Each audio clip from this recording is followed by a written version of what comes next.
Hi everyone, in this video I'll be showing you how to enable Roblox camera. So if you are a beginner or if you are new on my channel, please subscribe to our channel, like the video.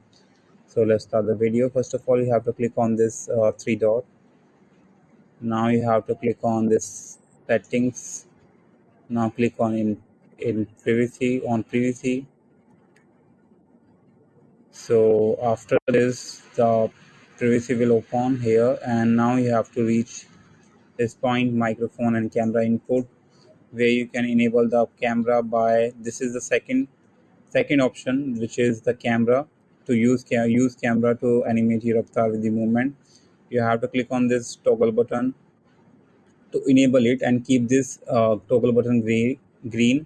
So as you can see, this is green right now.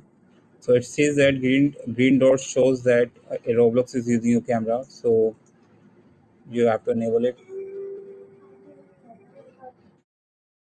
Now you just need to open any game that supports camera. So let's open this game. Now to enable camera in the game, so you just need to click on this video icon here, and your camera will be enabled, and green dot shows that Roblox is using your camera. So that's how it works. Fine. So hope you like it. Thanks for watching. Bye bye.